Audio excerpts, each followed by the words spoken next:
नमस्कार दोस्तों। आज हम बात करेंगे BSc nursing medical surgical nursing के टॉपिक हाइपोटेंशन के बारे में। तो शुरू करते हैं डेफिनेशन से। Low blood pressure occurs when blood pressure during and after each heart beat is much lower than usual. तो ये क्या होता है कि जो ब्लड प्रेशर होता है वो आफ्टर या ड्यूरिंग यानी हार्ट बीट के दौरान या हार्ट बीट के बाद में अगर लो होता है, नॉर्मल से लो होता है, तो उसे हाइपोटेंशन बोलते हैं। Systolic BP less than 90 mmHg and diastolic BP less than 60 mmHg। इसमें क्या होता है कि जो सिस्टोलिक बीपी होती है वो 90 mmHg से कम होती है और डायस्टोलिक बीपी 60 mmHg से कम होती है। Severely low BP can deprive the brain and other vital organs O2 and nutrients. तो ये क्या कर सकता है, वाइटल ऑर्गन्स की और ब्रेन की क्या कर सकता है, ऑक्सीजन और न्यूट्रिएंट्स को डिप्राइव यानी कम कर सकता है। मतलब उनको जो ऑक्सीजन और न्यूट्रिएंट्स मिल पा रहे थे वो कम हो जाएंगे मिलने। कोजेज, इसके कौन कौन से कोजेज होते हैं? हार्ट प्रॉब्लम, किसी में हार्ट की प्रॉब्लम हो तो उसकी वजह से हाइपोटेंशन हो सकता है। जैसे एमआई, पोस्ट एमआई कंडीशन में क्या होता है, हाइपोटेंशन देखने को मिलता है।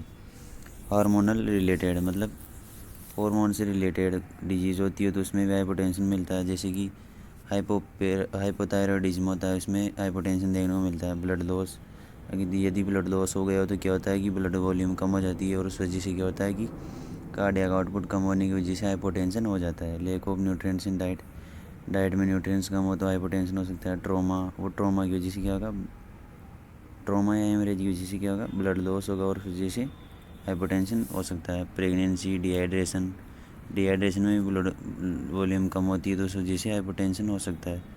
सीवियर इन्फेक्शन, एंटी डिप्रेसेंट, इनकी वजह से भी हाइपोटेंशन हो सकता है। एंटी डिप्रेसेंट क्या करती है कि जो अपना CNS है उसको डिप्रेस कर देती है और उस वजह से हाइपोटेंशन भी हो सकता है। Medication used in the Parkinson's disease, जो पार्किंसंस डिजीज़ में मेडिकेशन यूज की जाती है उस वजह से भी हाइपोटेंशन हो सकता है।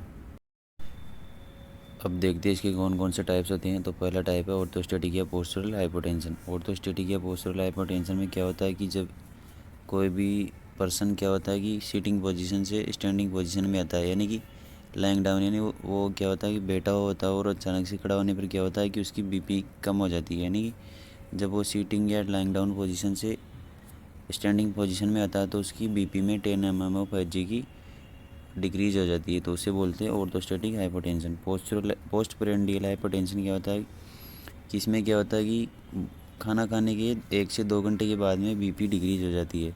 ये मोस्टली ओल्डर पेशेंट होती है, यानी बुजुर्ग व्यक्ति होते हैं, उनको ही अफेक्ट करती है। इसका कोज क्या होता है, इसका कोज हो सकता है डिसऑर्डर ऑफ ANS, जो ऑटोनॉमिक नर्वस सिस्टम होते हैं उसके डिसऑर्डर की वजह से भी हो सकता है। और तीसरा newly mediated hypotension. Newly mediated hypotension क्या होता है कि drop in the BP after standing for prolonged period.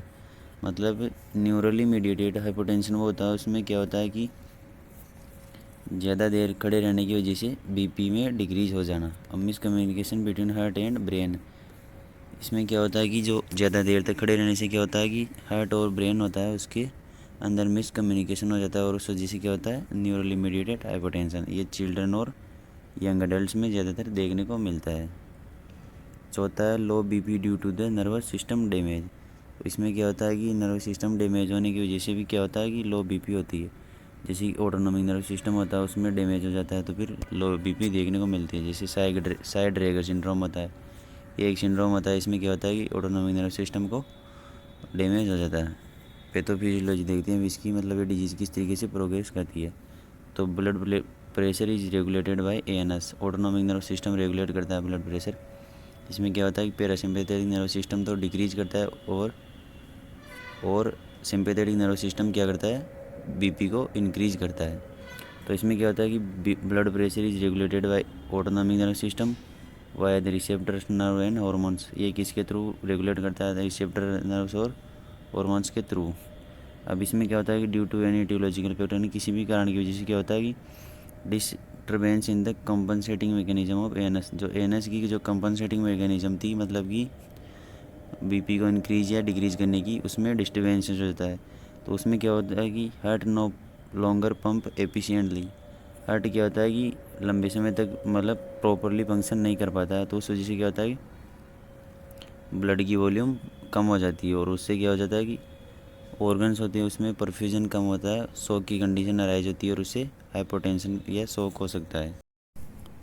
अब देखते हैं इसके साइन एंड सिम्टम्स, मतलब कौन कौन से साइन और सिम्टम्स देखने को मिलते हैं। फर्स्ट है डिजीनेस, सेकंड है लाइट हेडेकनेस, मतलब कि इसमें पूरा प्रॉपर ब्लड सप्लाई नहीं हो पाती ब्रेन को, इसलिए डिजीनेस यानी चक्कर आने जैसे रहता है, और लाइट हेडेकनेस यानी सिर दर्द होता रहता है। पेंटिंग एंड सिंकोप यानी बेहोशी भी हो सकती है। लेक ऑफ कॉन्सेंट्रेशन यानी कॉन्सेंट्रेशन नहीं हो पाता है। ब्लड विजन धुंधला दिखाई देता है। नोजिया यानी वोमिटिंग करने जैसी फीलिंग आती है। कोल्ड क्लेमी और पेल स्किन, इसमें क्या होता है कि परफ्यूजन टिश्यू परफ्यूजन ढंग से नहीं हो पाता, उस वजह से कोल्ड क्लेमी और पेल स्किन देखने को मिलती है।